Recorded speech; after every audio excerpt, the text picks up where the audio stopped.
Tonight, we drift back, far back, through time, through stone and shadow, into a place of whispered power and quiet dominion.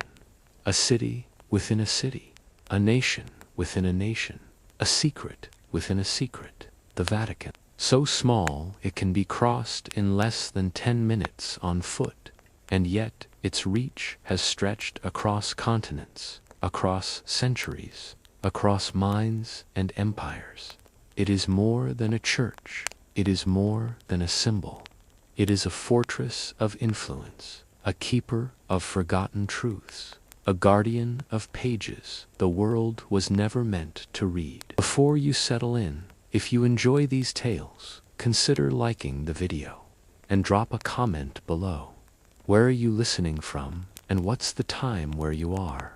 It's always fascinating to see who's joining us across the globe. Now, dim your screens, get comfortable, and let's drift into history together.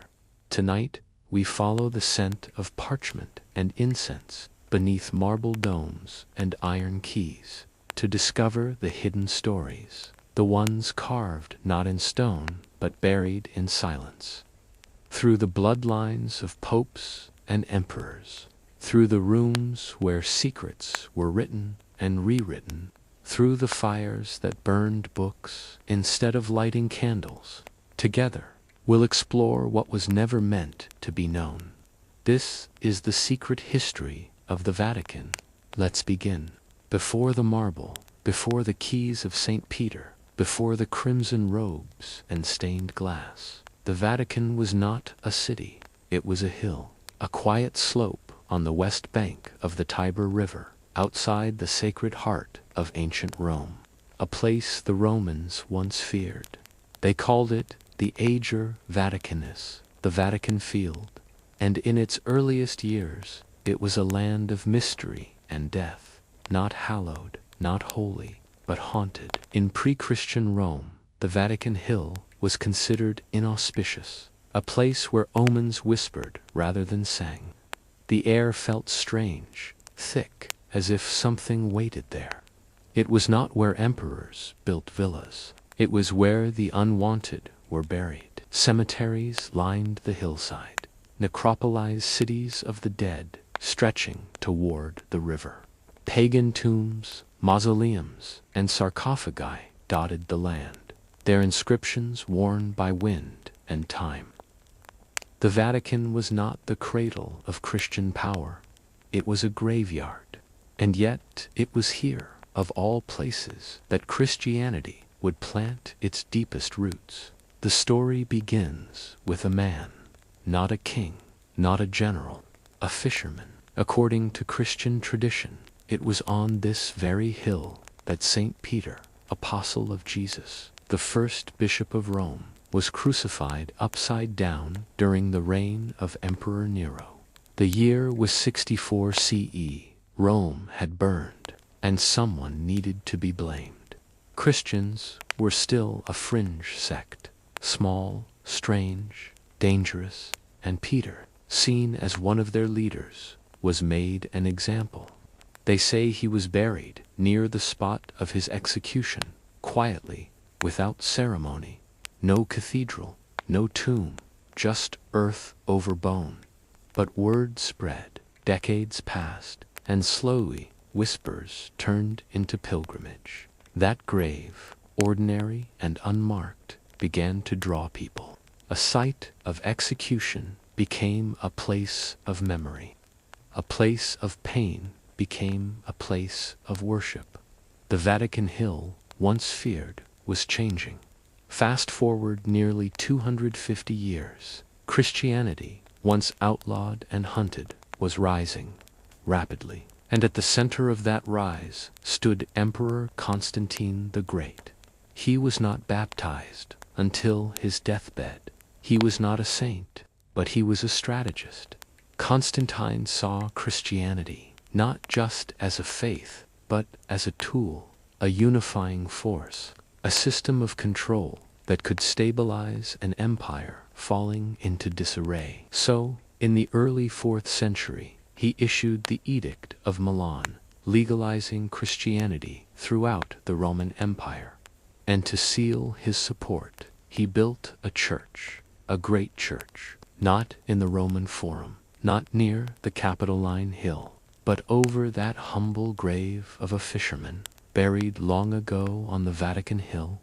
It was called the Old St. Peter's Basilica, massive, ornate, radiating legitimacy, built over a cemetery, a defiant transformation of death into power. The Vatican was no longer a burial site. It was being reborn. But it wasn't just a church. Old St. Peter's marked a turning point, not only for Christianity, but for political theology itself. It represented something radical, a religion aligning with empire. This wasn't the humble, persecuted church of the early apostles anymore. It was entering the world of marble halls, imperial sponsorship, and military protection. The Vatican, now anchored by the Basilica, became sacred ground, not by divine proclamation, but through calculated construction. It was less about heaven and more about influence. And slowly, brick by brick, symbol by symbol, the Vatican began evolving from a burial site into a kingdom without borders, without armies, but with power far greater than most empires could ever hope to wield. And yet, here is where it becomes strange, even ironic. As Christianity grew, it absorbed much of what came before it: pagan rituals, Roman architecture, mythic symbolism. The Vatican itself is built upon pagan foundations, literally and metaphorically. Beneath the altar of St. Peter's Basilica lie pagan tombs, sarcophagi carved with Greek myth, Roman gods, and stars of older beliefs. The obelisk that stands in St. Peter's Square today, it was brought from Heliopolis, Egypt, a sacred city of the sun god Ra. It stood there long before the time of Christ. Now, it towers before the Vatican's heart, a pagan symbol turned Christian monument. Syncretism, symbolism, subtle shifts. The Vatican did not erase what came before. It built atop it, transformed it, controlled the narrative, and in doing so, rewrote history itself. By the 5th century, as Rome fell to invaders and the empire fractured, the church did not collapse. Instead, it grew stronger. While kings and Caesars came and went, the bishops of Rome, the popes endured, quietly, strategically, claiming apostolic succession, claiming divine authority. And through a combination of theology and politics, they transformed a hillside graveyard into the center of the Catholic world. The Vatican Hill had once been feared, ignored, and filled with bones. Now it was holy, untouchable, and above all, secretive. The Vatican was rising. But what exactly did it believe? In its earliest centuries, Christianity was not a single, unified doctrine. It was scattered, fragmented, a mosaic of competing ideas, rival gospels, strange interpretations, and whispered philosophies. One Christ, many versions. And for Emperor Constantine, that was a problem. By the early 4th century, Christianity had become too large to ignore, but too divided to control. There were Gnostics who believed salvation came through secret knowledge. There were Arians who believed Jesus was divine, but not equal to God. There were those who believed Mary was divine, and others who saw her as a vessel. There were dozens of gospels, not just for the Gospel of Thomas, the Gospel of Mary, the Gospel of Judas, and each community had its own sacred texts, rituals, and traditions, all claiming to be the truth. It was, in Constantine's eyes, theological anarchy, and an empire cannot be built on anarchy. So he summoned the bishops, not a few, but all of them, and he called them to a place called Nicaea. 318 bishops, hundreds of scribes and priests, and one emperor gathered in a small town in modern-day Turkey. What followed would become one of the most consequential meetings in religious history. The goal was to define orthodoxy, official Christian belief, to decide what was true and what was heresy. Constantine, the emperor who had only recently legalized the faith, sat at the head of the council, not as a theologian, but as a political architect. And so, at Nicaea, the Church began its transformation from a persecuted underground movement to a state-sanctioned institution. Decisions were made, votes were taken, truth was selected, and heresy was condemned. The bishops decided that Jesus was fully divine and fully human, co-eternal with God. The opposing view, Arianism, was declared heretical. The bishops created the Nicene Creed, a declaration of belief that would become foundational to Christian orthodoxy. And this creed wasn't just theological, it was political. It established a unified message, a faith the empire could now enforce. But defining orthodoxy meant more than proclaiming truth. It meant silencing alternatives. In the years that followed, many texts were banned, destroyed, or hidden. The Gospel of Mary, Gnostic, the Gospel of Thomas, heretical, the Gospel of Judas, dangerous.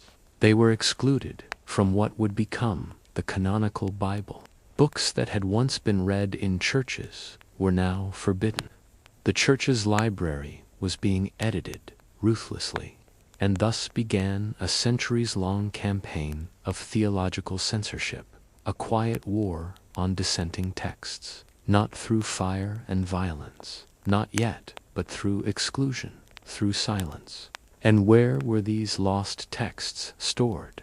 Some say copies survived, buried in deserts, hidden in jars, sealed in caves, and some, perhaps, made their way into the Vatican archives, locked beneath stone and seal, unread for over 1,000 years. We don't know, and we may never know, because the Vatican does not reveal what it does not want revealed. After Nicaea, the Church grew more hierarchical and more centralized. The Bishop of Rome, once just one of many, began claiming primacy. By the 5th century, that bishop would be known by a new title, Pope. The Pope became not just a religious leader, but a spiritual monarch. And unlike kings, his authority wasn't inherited by blood, but claimed through divine succession, a line stretching, so they said, from St. Peter himself to the present. But here's the twist. Peter, the humble fisherman, never wore a crown. He never commanded armies. He never ruled from marble halls. His name, however, became the foundation of an empire. The Council of Nicaea marked the beginning of a long, uneasy marriage between church and state. Emperors would shape theology. Popes would anoint kings. It was a dance of power, one that would only grow more intricate with time. The Vatican learned not only to survive politics, but to master it through diplomacy, through secrecy, through aligning itself with rulers, then outlasting them. It was a church, yes, but it was also becoming something else entirely.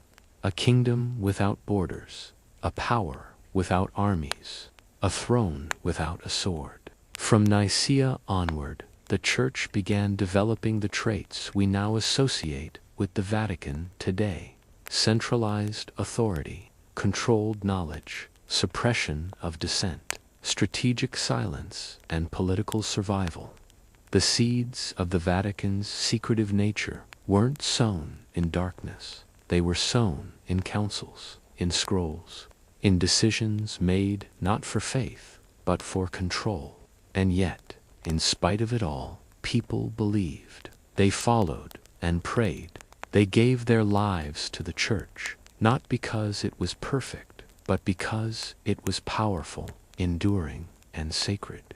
That, perhaps, is the Vatican's greatest secret of all, its ability to stand at the edge of empire and apocalypse and remain. The marble was still fresh, the incense still rising. The empire around the Vatican had begun to crack. But inside its walls, a new kind of empire was taking shape. One built not on stone and legions, but on ink and doctrine and silence. The earliest popes were not kings, they were hunted men. These popes lived in modest homes, moved in shadows, and died, often violently, at the hands of Roman emperors. But with Constantine's favor and the rise of the Church's legal power, the papacy began to change. No longer fugitives, the popes became diplomats, landowners, and power brokers. And by the 5th century, as the Western Roman Empire collapsed, one man stood tall amid the chaos. Pope Leo I, known as Leo the Great. He was no passive priest. He negotiated with invading tribes, rebuked heresies, and expanded the authority of the Roman bishop over all others. It was Leo who first claimed that the Pope held power by divine right, not just as Peter's successor, but as the unquestionable ruler of the Christian world. It was the beginning of papal supremacy, but not everyone accepted it. In Constantinople, the eastern capital of the Roman Empire, rival bishops challenged Rome's claim. They had their own traditions, their own saints, their own texts. Thus began a centuries-long tension between East and West, between the Roman Pope and the Eastern patriarchs. This wasn't just theology. It was a war of jurisdiction, ego, and control. The cracks would deepen until they split in the Great Schism of 1054. But long before the formal break, the seeds of division were quietly growing inside the Vatican walls. A war of beliefs, a war of silence, and the popes were watching closely. As Rome collapsed into fragmented kingdoms and feudal lords, the Church saw a chance, not just to survive, but to acquire. One of the most mysterious and powerful tools in this transformation was a document called the Donation of Constantine, supposedly written by Emperor Constantine himself. The document claimed that he had granted the Pope sovereignty over Rome, Italy, and the Western Roman Empire. It was, for centuries, used as proof that the Vatican ruled by divine imperial right. There was just one problem. It was a forgery. Modern historians agree. The donation was written hundreds of years after Constantine's death, likely in the 8th century, and quietly slipped into church records. By the time it was questioned, it had already served its purpose. It had justified wars, influenced kings, secured lands. It didn't need to be real. It just needed to be believed. And in the Vatican, belief was more powerful than truth. Not all popes were saints. Some were scholars. Some were warriors. Some were killers. Take Pope Stephen VI, who, in 897, ordered the body of his predecessor, Pope Formosus, to be exhumed, dressed in papal robes, and put on trial in what became known as the Cadaver Synod. The corpse was propped on a throne. A deacon spoke for him. He was found guilty. His papal acts were annulled. His body was stripped and thrown into the Tiber. Madness, symbolism, a warning. Whatever the reason, it revealed something about the papacy. It wasn't just about holiness. It was about power and the fear of losing it. Other popes were poisoned. Some bribed their way into office. One, Pope John XII, was accused of turning the Vatican into a brothel. For centuries, the papacy was not only a spiritual office, It was a prize, one that powerful families in Rome, Florence, and beyond fought to control. Behind the incense and the hymns was a silent battlefield. As their influence grew, the popes began building what no other church had ever dared, a sovereign state. By the 8th century, the Vatican held land across Italy, forming the Papal States, territories governed directly by the Church. The Pope became a head of state, not just a spiritual guide, but a temporal ruler with armies, laws, and borders. And as the papacy grew in political power, it grew in secrecy. Documents were locked away, decisions made behind closed doors, a system of diplomatic immunity. Vatican secrecy began to evolve. The Church learned that information was control, and sometimes silence was more effective than doctrine. Thus, the foundations were laid for what would become the Vatican Archives, a vast, sealed collection of history, theology, and correspondence, some of which has never been seen by outside eyes. What's inside? We can speculate, we can guess, but the truth, for now, belongs only to them. By the turn of the first millennium, the Pope was no longer just a figurehead. He was a king in a cassock, a politician cloaked in piety, a spiritual guide who could crown emperors or undo them. And yet, despite the wars and scandals, the papacy endured. Because, unlike kingdoms built on stone, the Vatican built itself on memory, on belief, on careful control of narrative.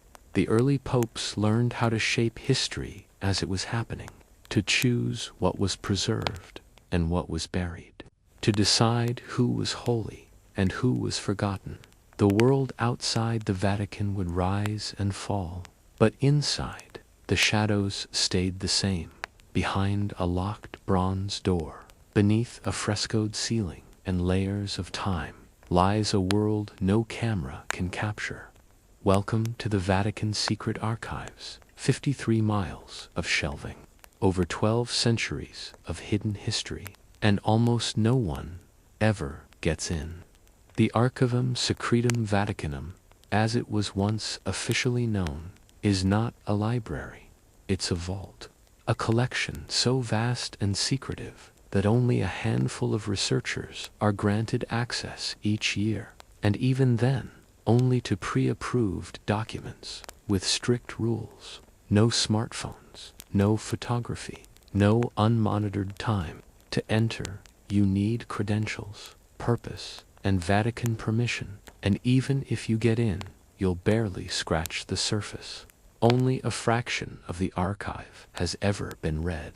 Most of it remains untouched, locked, silent, waiting. The Vatican says the archive contains over 35,000 volumes, stretching back to the 8th century. Among the documents confirmed to be there, the trial records of Galileo Galilei, including his forced recantation before the Inquisition, the excommunication letter of Martin Luther, still sealed with wax, correspondence with Hitler, Mussolini, and Napoleon, documents on the Knights Templar, including the charges that led to their arrest and suppression, the letter from Mary, Queen of Scots, begging Pope Sixtus V to save her life before her execution. But that's just the surface. Rumors, persistent, whispered rumors, speak of far more sensitive records, files on the third secret of Fatima, still withheld, ancient texts predating Christianity, hidden from the public, writings about early Christian sects deemed heretical and wiped from history, political deals with monarchs and dictators, missing gospels that could reshape Christian doctrine, and perhaps, most mysteriously of all, a chronicle of papal knowledge of extraterrestrial phenomena. Of course, the Vatican denies this, but secrecy breeds speculation, and when so much is hidden, even the quietest rumor becomes a thunderclap. Very few people have unrestricted access. The prefect of the archives, a high-ranking church official, oversees all activity. Only he, the Pope, and a handful of clerics are allowed full entry. Archivists work in silence. They handle parchment like glass. They don't answer questions. Their job is not to interpret, only to preserve. But preservation is a form of power, because by choosing what to keep and what to bury, the Vatican has shaped not just church history, but world history. There are papal bulls here that redrew borders, treaties that ended or started wars, doctrinal rulings that condemned ideas to extinction. History is not just written by the victors. Sometimes it's locked away by the priests. In recent years, there have been efforts to digitize portions of the archive. The Vatican claims it's committed to transparency, that scholars can now request scans of some non-sensitive documents, that the days of mystery are behind us. But even these digital offerings are highly curated. What gets digitized is decided by the Church. The rest remains in the dark, in climate-controlled rooms, in drawers that haven't been opened in centuries. For a library that stretches longer than many cities, its silence is deafening. Why hide it? The question lingers. If the Church is the keeper of truth, why hide so much? Some argue it's to protect sacred relics from misinterpretation. Others say it's to guard against political fallout, exposure of past alliances, betrayals, or heresies. But perhaps the truth is more human than holy. Control. To control a narrative is to control belief, and belief is the foundation of power. The Vatican doesn't burn forbidden knowledge anymore. It simply files it, far from public view. Because secrets don't have to be erased. They just have to be kept quiet. As the archives sleep beneath Vatican City, behind the crimson robes of cardinals, behind the marble halls of the papal palace, behind the ornate pageantry of Catholic tradition, another force stirs quietly in the background, ancient, disciplined, and almost invisible. It is the Society of Jesus. You know them as the Jesuits, but for centuries they've been called something else. The Pope's secret army, not a building, not a vault, but a brotherhood, bound by obedience, driven by purpose, and feared by kings, politicians, and even popes. The Society of Jesus were never just missionaries. To some, they were heroes of faith. To others, masterminds of manipulation. This is their hidden chapter. The Jesuits were founded in 1540, during a time of great upheaval. The Protestant Reformation was tearing through Europe. The Church was losing ground, followers, and power. Popes were desperate. And so, a former Spanish soldier, Ignatius of Loyola, stepped forward with a vision, not for war, but for absolute intellectual and spiritual discipline. He formed a new order, unlike any that came before. A military-style structure of men who would take 3 vows: poverty, chastity, and obedience, and a 4th vow, total loyalty to the Pope. Wherever he sent them, they would go. Whatever he commanded, they would do. No questions and no hesitation. Within decades, the Jesuits had become the Vatican's elite force. They built schools and universities across Europe. They became confessors to kings, advisors to emperors, diplomats, and missionaries. But that wasn't all. They also developed intelligence networks, coded letters, hidden routes, secret cells. They operated across enemy lines, gathering information, influencing courts, and rooting out heresy. They were everywhere and nowhere. 2 Protestant nations the Jesuits became the ultimate threat, masters of disguise, political puppeteers, assassins cloaked in faith. They were accused of plotting coups, poisoning monarchs, and orchestrating revolutions. Proof was rarely found, but the fear was real. At the top of the Jesuit order sits a figure few ever see, the superior general. He dresses in black. He answers only to the Pope and his power. Some say it rivals the Pope himself.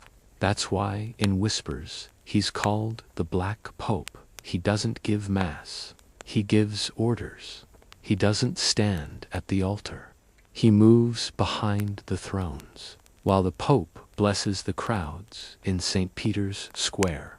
The Black Pope governs a global order, one more secretive than most governments. And unlike the white-clad Pope, who may serve for life or step down, the Black Pope rules for life. No resignation, no replacement, until death. The Jesuits didn't just influence the Church. They helped shape empires. In China, they introduced Western science, while subtly guiding conversion.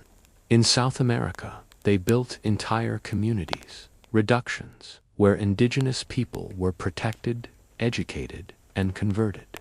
In India, they adopted local dress and customs, and brought astronomy, art, and Christianity to the royal courts. But not everyone approved. Other Catholic orders grew jealous. Colonial rulers resented their power, and eventually the backlash came.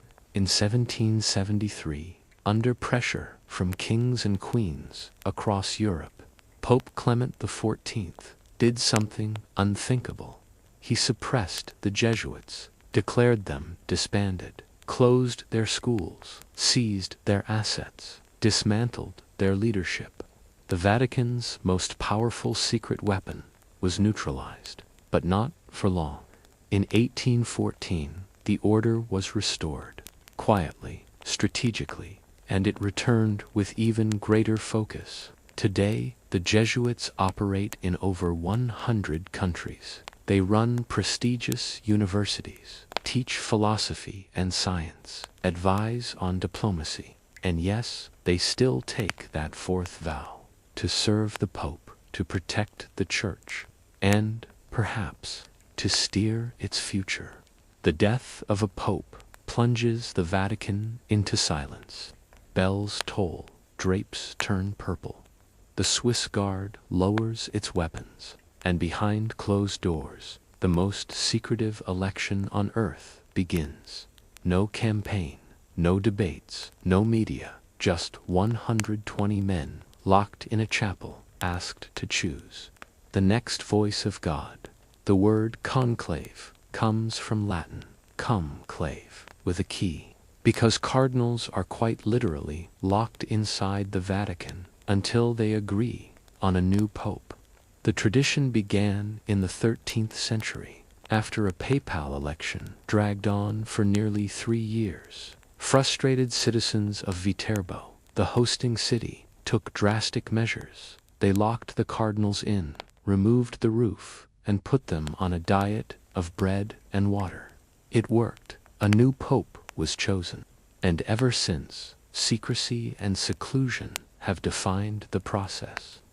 Today, the Sistine Chapel becomes the world's most watched, yet unseen, voting chamber.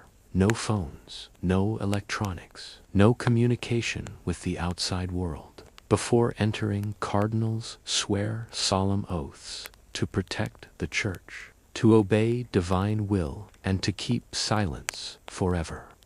Then, ballots are cast, each one written in Latin, elego in summum pontificem, which means I elect as supreme pontiff. Votes are counted, tied, burned, and the smoke rises from a small chimney above the chapel. Smoke curls into the Roman sky. Black smoke means no decision. White smoke means a new pope has been chosen. The world waits, watches, wonders. Sometimes it takes a few rounds, sometimes many. In 1978, the conclave took only 8 ballots. In 2005, just 4. But secrecy is absolute. Even years later, few ever speak of what happened inside. Not the debates, not the tensions, not the surprises. What happens in the conclave stays sealed in sacred silence. Once a candidate receives the required 2/3 majority, he is asked a simple question: do you accept your canonical election as supreme pontiff? If he says yes, he becomes pope immediately. He chooses a name, often a symbol of the kind of leader he hopes to be. Then he's taken into a small room off the Sistine Chapel, the Room of Tears. There, he changes into white papal garments. A moment of solitude, a pause before the weight of 1 billion souls rests on his shoulders. The moment arrives. A cardinal appears on the balcony of St. Peter's Basilica. The world watches. Crowds fill the square. Phones rise. He says the ancient words, Habemus Papam. We have a pope. The new leader steps forward. He blesses the world, and the bells of Rome ring into the night. Now, we look not at the robes or rituals, but the politics, the real power behind the throne, and the invisible hands that guide the church. The white robes are visible, the balcony blessings, the global pilgrimages, the Easter Mass, all part of the spectacle. But power in the Vatican does not always wear a mitre, or stand before crowds, or smile for cameras. Some of the most influential forces in the Church operate in silence, behind the papal throne, unseen, unknown, yet immensely powerful. At the heart of the Vatican's administrative machine lies the Secretariat of State. It sounds mysterious, and in many ways it is. It's the central nerve center of the Holy See, overseeing diplomacy, coordinating bishops, managing internal Vatican affairs. The man at the top of it, the Cardinal Secretary of State, often called the Vatican Prime Minister. He meets with the Pope daily, speaks to world leaders, manages crises, issues denials and blessings with equal grace. Some popes have leaned heavily on their secretaries. Others have clashed with them bitterly. But none can ignore them. Beneath the grandeur of St. Peter's lies another story, one of money. The Institute for the Works of Religion, known to outsiders as the Vatican Bank, has long been a source of fascination and controversy. It handles the Church's global assets, accepts private donations, supports missionary work, and, according to some reports, has laundered money for intelligence agencies, criminal enterprises, and covert political causes. In the 1980s, a Vatican-linked bank scandal rocked Italy. A banker was found hanging from a London bridge. Millions vanished, and ties to the mafia and Freemasonry were whispered in hushed tones. The Vatican responded with reforms, but the shadows linger. Then there are those with no formal role, no clerical title, no paperwork. Yet they wield influence through old money, ancient bloodlines, and centuries of loyalty.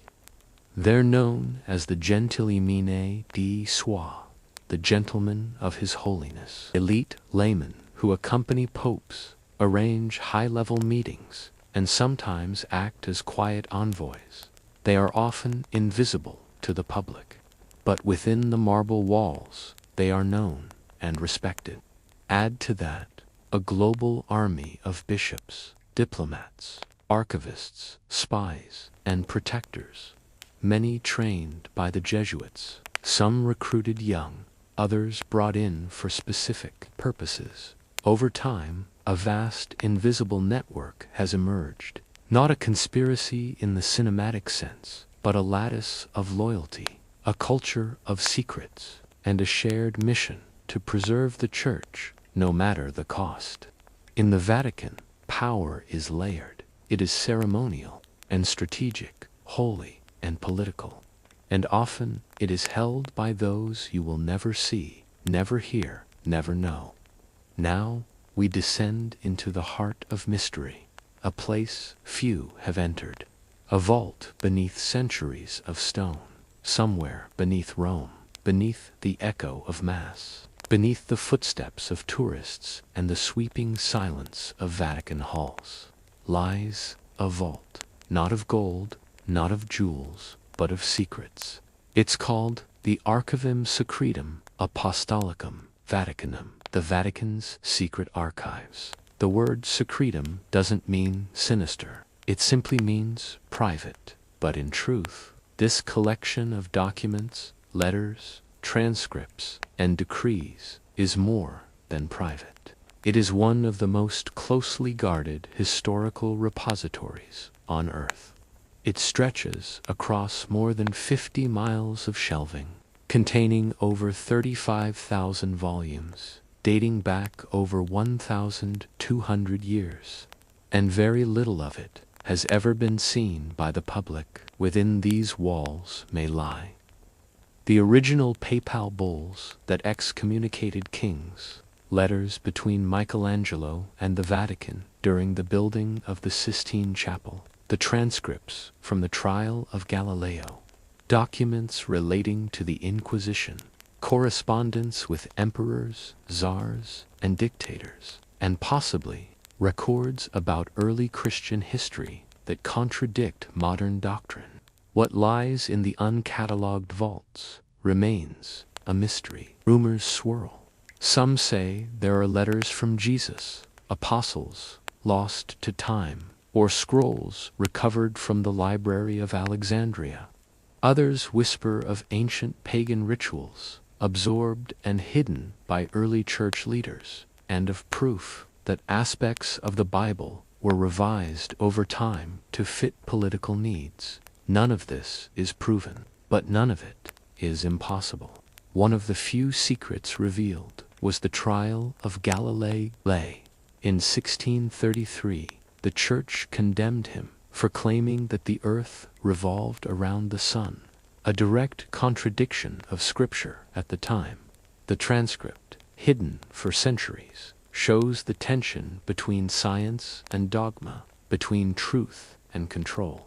And it reminds us how long the Vatican has held sway over the narrative of history. The secret archives are not just a record of church activity.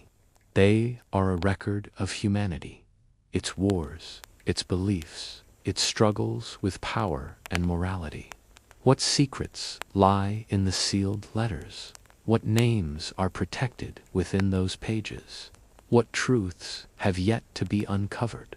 And perhaps more hauntingly, what truths were buried, never meant to be found? As we leave the archives, we return to the surface, to a man whose papacy marked the beginning of the modern church, a figure beloved and feared. It was the 1940s. Bombs fell on Europe like thunder. Cities crumbled. Millions fled. Millions perished. In the center of it all stood a man in white, Pope Pius XII, silent, calm, watching. And for decades, people have asked, did he do too little, or did he do more than anyone ever knew? Elected in 1939, just months before Germany invaded Poland, Eugenio Pacelli became Pope Pius XII as the world teetered on the edge of annihilation. He inherited a fragile peace, and within months watched it shatter into total war. The Vatican, though small, was in a unique position. It was neutral, independent, and spiritually powerful. But neutrality can look a lot like silence, and silence in the face of evil can echo louder than words. Pius XII had been a seasoned diplomat. He knew how to navigate politics. He believed in quiet diplomacy over public condemnation. Behind closed doors, he communicated with world leaders. He negotiated prisoner exchanges. He allowed monasteries and convents to hide Jews fleeing persecution. He funneled money to relief organizations. But the world wanted something more: a voice, a condemnation, a moral stance. And when it didn't come, not loudly, not clearly, criticism followed. During the Holocaust, millions of Jews were rounded up, deported, murdered, and the Pope said very little. He never explicitly named Hitler, never directly denounced the Nazis' final solution. Some say he feared retaliation, feared that a stronger stance would cause the Nazis to invade Vatican City or worsen the persecution of Catholics in occupied countries. Others believe he simply chose caution over courage. To this day, the question remains: did Pope Pius XII betray the Jews through silence, or protect them from the shadows? In 2020, the Vatican finally opened the archives from Pius XII's papacy. Scholars rushed in. Thousands of documents are still being studied. Early findings suggest the Pope was aware of Nazi atrocities much earlier than previously thought. Some letters show church officials pleading for intervention. Others show bureaucratic hesitations, prioritizing politics over people. It is a complex, deeply human story, one with no simple heroes and no simple villains. Pius XII died in 1958. To some, he was a saintly figure who quietly saved thousands of lives. To others, he remains a man whose silence cost millions their voice. His story is still being written, still unfolding in archives, testimonies, and memories. And it serves as a reminder that even in the heart of the Church, truth is rarely black and white. And now, as war ends, the Church must face the Cold War and reckon with a darker threat from within. The war was over. Europe began to rebuild, and in the smoky alleys of Sicily, another empire rose, not a holy one, not divine, but one built on silence, loyalty, and fear. The Mafia, and soon its roots reached deep, even into the holy soil of the Vatican. In the 20th century, the Vatican grew richer. Real estate, investments, art, donations. It was, after all, the heart of a global church. And in 1942, the Vatican created something new: the Istituto per la Opera di Religione, the IOR, the Vatican Bank. It was meant to fund religious missions, to support the poor, to spread the gospel. But in time, it became a magnet for something else: powerful men, secret deals, dirty money. By the 1970s, one man stood at the center: Roberto Calvi, head of Banco Ambrosiano, a private bank with close ties to the Vatican. Calvi helped move money for the Church, but also for politicians, for corporations, and, allegedly, for the Mafia. When Banco Ambrosiano collapsed in 1982, it left behind a $1.3 billion hole and a trail of corruption that led to Rome. Calvi fled to London. Days later, he was found dead, hanging beneath Blackfriars Bridge, pockets stuffed with bricks. His death ruled a suicide, but almost no one believed it. To this day, many call him a victim of the Mafia-Vatican connection. Around the same time, another mystery gripped the world. In 1978, Pope John Paul I was elected. He was gentle, reform-minded. Some say he wanted to clean up the Church's finances, to confront corruption, to shine light into the dark corners of the Vatican Bank. But just 33 days later, he was dead. Heart attack, they said. No autopsy, no investigation, just silence. Some believe it was natural. Others claim it was murder, carried out by those who feared exposure. The Vatican has always denied foul play, but the suspicion still lingers. Since then, reforms have come. Transparency efforts, investigations. Pope Francis himself has spoken against corruption. But secrecy still lingers around Vatican finances, and the whispers never fully stopped. The Church is sacred, but it is also human, and wherever humans gather, even in sacred halls, there is temptation and power and compromise. For 2,000 years, the Vatican has stood as both sanctuary and symbol, a spiritual compass for billions, and a fortress of secrets. Popes come and go. Scandals rise and fall, but the marble halls remain. The whispers continue, and the light of St. Peter's still shines through shadow and sun alike. You've just explored the secret history of the Vatican, a world of hidden rooms, ancient pacts, and divine paradoxes. If your eyes grow heavy, let them. If your curiosity still lingers, let it wander, because in the world of history, the most powerful truths are never shouted, they're whispered. This is the first episode in our series of the unluckiest people in history, where in each episode we explore the strange and often unbelievable lives of those who seem to attract misfortune at every turn. Today's story is about Frane Selak. Born in 1929 in Croatia, he lived an ordinary life, or at least he tried to. In his early years, there was nothing to suggest the string of misfortunes that would follow him. He grew up in a modest household surrounded by rolling hills, quiet rivers, and the close-knit rhythms of a small European town. As a young man, Frane was known among friends for his calm manner and gentle humor. He wasn't the sort to go seeking trouble. He became a music teacher, spending much of his time with students, guiding them through melodies and harmonies. He loved simple pleasures, a good cup of coffee, time with family, and long walks through the countryside. Yet, for reasons no one could explain, fate had chosen him for something far more unusual. In January 1962, his first brush with death arrived without warning. Frane was traveling from Sarajevo to Dubrovnik on a train. The train, crowded and rattling along icy tracks, felt like any other winter journey. Outside, snow fell in heavy, silent sheets. The passengers huddled in coats, sipping tea and sharing quiet conversation. But as the train reached a mountain pass, disaster struck.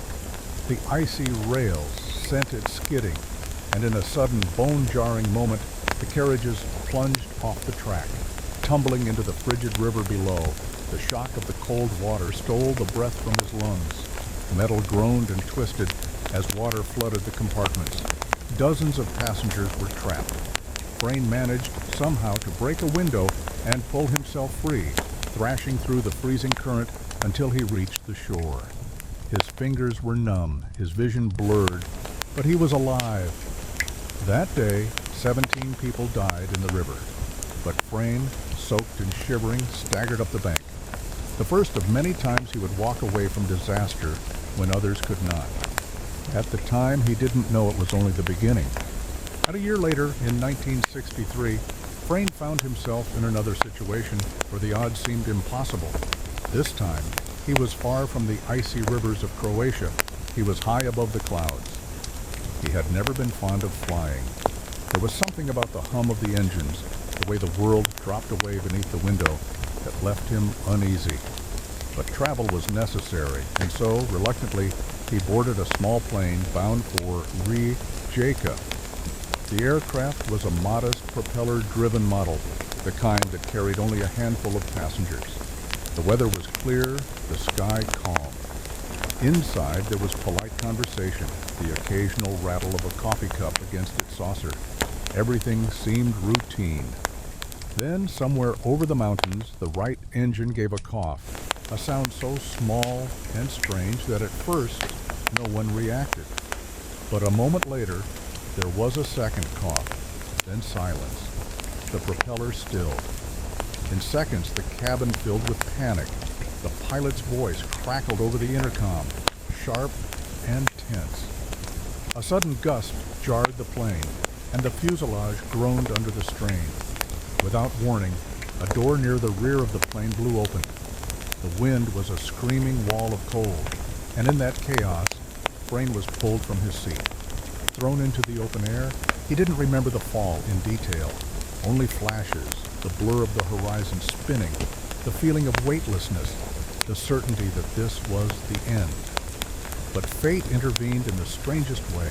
His fall was broken by a haystack in the middle of a farmer's field. The landing was brutal. He was bruised, battered, and shaken, but he stood up. Behind him, the aircraft crashed into a rocky hillside, killing 19 people. Frayne was one of the few survivors. If the train accident had been improbable, this was something else entirely. Most people would never survive a fall from the sky.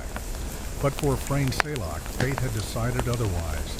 You might think that after two such close calls, the universe would leave him in peace, but the years ahead would prove otherwise.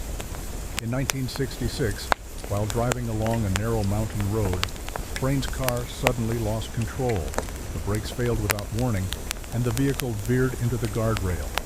The metal gave way, and the car plunged toward a river. The second time, water would try to claim him. The current was swift and cold, battering the car as it sank. Somehow, Frayne forced the door open and swam to the surface, gasping for air. The car vanished into the depths. He climbed the riverbank, coughing, exhausted, but alive. Years later, in 1970, another car accident nearly claimed him. This time, a fuel pump malfunction caused flames to erupt beneath the hood while he was driving. In seconds, the interior filled with smoke. Frayne threw himself from the moving vehicle, rolling onto the gravel roadside. Behind him, the car burst into a fireball. 2 years later, in 1973, it happened again. Another vehicle fire, another narrow escape. By now, friends had stopped calling these incidents bad luck. They were starting to call him the man who cannot die. And yet, Frayne himself never bragged about his survival. He simply shook his head, as if each event was just another strange turn in a life he didn't fully understand. But fate wasn't finished with him. By the mid-1990s, Frayne Selig was no stranger to misfortune. The train had taken dozens, but not him. The plane had fallen from the sky, yet he had landed in a haystack. Cars had burned, and rivers had swallowed him, yet he still walked away. To outsiders, it was a bizarre kind of miracle. To Frayne, it was simply life, unpredictable, strange, and sometimes cruel. In 1995, another strange day came. Frayne was driving through the Croatian countryside, the road curving through gentle hills and scattered farmland. It was a quiet drive, the kind where you notice the hum of the tires and the sway of the steering wheel. Ahead, a bus was approaching from the opposite direction. It was large, painted in faded colors, and moving far too quickly for the bend in the road. As the two vehicles drew closer, the bus suddenly swerved into Frayne's lane. With only a second to react, he jerked the wheel. The tires skidded, the car shook violently, and the guardrail loomed on his right. The vehicle broke through and plunged down a steep embankment. Trees whipped past his windows, branches cracking against the frame. And then, stillness. The car had landed in thick brush, cradled just enough to keep from rolling further. The bus driver never stopped. Frayne crawled from the wreckage, his hands shaking, his clothes torn, but his body intact. Another escape. Another notch in a growing list of close calls. Only a year later, in 1996, misfortune struck again, this time in the most dangerous way yet. He was driving through the mountains when a large truck approached from the opposite direction. Something went wrong. The truck veered toward him, its massive grille filling his windshield. Instinct took over. He swerved hard, the tires screaming in protest. The car skidded toward the edge of the road, and then there was nothing beneath the wheels. Frayn's car plummeted off the cliff. The world tilted. Sky became ground. Ground became sky. Somehow he was thrown from the vehicle before it hit the bottom. He landed in the branches of a small tree growing from the cliffside, which bent under his weight but did not break. The car, meanwhile, exploded in a burst of orange fire far below. Hanging from that tree, his heart pounding in his ears, Frayne realized just how close this one had been. If the